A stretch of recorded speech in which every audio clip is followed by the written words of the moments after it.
అనుకున్నాను ఇలా జరుగుతుందని ఆనాడే అనుకున్నాను. కాకపోతే ఒక్క సంవత్సరం లేట్ అయింది అంతే.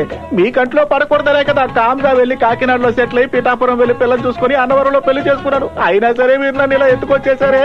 బొంగురు గొంతు మామ, ఏదో పిల్లని చూసి తాళైతే కట్టారు కానీ ఇంతవరకు తాకడం కూడా తాకలేదు. ఈ లోపు నన్ను ఇలా తీసుకొచ్చి నా మెడ మీద కత్తులు పెట్టారే. మీకు ఏమైనా న్యాయంగా ఉందా? ఎక్కడికి వెళ్ళాడో నీకు మాత్రమే తెలుసు. చెప్పు. చెప్తే వదిలేస్తారా బొంగురు గొంతు మామ? చెప్పు. ఎక్కడున్నాడో చెప్పేయమంటారా? చెప్పరా. వాడు ఫారెన్ లో ఉన్నాడు. అయ్యా నిజం చెప్పాడు. కృష్ణయ్య ఫారెన్ లో ఉన్నాడు. తెలివి తక్కువ ఫారెన్ లో ఎక్కడ జాగ్రత్త తెగిపోద్ది. అయ్యా మీ మీసం మీద ఒట్టేసి చెబుతున్నాను, వాడు నిజంగా ఎక్కడున్నాడో నాకు తెలియదు. ఒక పని చేయి, వెళ్ళి తీసుకురా. ఏమయ్యా పెళ్ళాం పిల్లలు ఉన్నారు కదా, మీకు అసలు మనస్సాక్షి అంటూ లేదా? మీసం మొలిచిన దగ్గర నుంచి నేను శోభనం గురించి ఎన్నో కలర్ఫుల్ కళలు కంటూ వస్తున్నాను. ఇప్పుడు నా కళలో కళ్ళలు చేసి నా జీవితంతో ఆడుకోకండి. అయ్యా నా కొడుకు నా దగ్గరికి వచ్చేంత వరకు నీ పెళ్ళాం మా ఇంట్లోనే ఉంటుంది. ఆ తర్వాత నీకు ఫస్ట్ నైట్. బాలే తీర్పిచ్చారయ్యా మీరు, పెదరాయుడులో మోహన్ బాబు లాగా.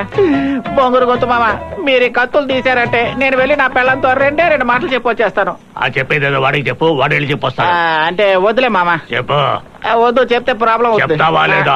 అయితే వెళ్ళి నా పెళ్ళంతో ఈ వెధవలు దయాదాక్షిణ్యం లేని మొరటనాయాలు కత్తులతో బెదిరించి పాటలు పంపించేశారు. వీళ్ళు చస్తే గానీ మనకు శోభనం జరగదని చెప్పి రమ్మనండి. 50 రూపాయలు ఏ కేసీనా 50 రూపాయలు 50 రూపాయలు 50 రూపాయలు ఏ కేసీనా 50 రూపాయలు. చదువుకున్న యువకులు గ్రామాలకు వెళ్లి వాళ్లకు సేవలు చేయాలని మహాత్మా గాంధీ గారు చెప్పారు.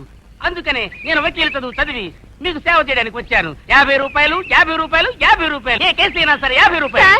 ఏంటి కేసా? అవును సార్. చెప్పు. మా ఆయన తాగొచ్చి రాత్రి పగలు లేకుండా నన్ను సాగు కొడుతున్నాడు సార్.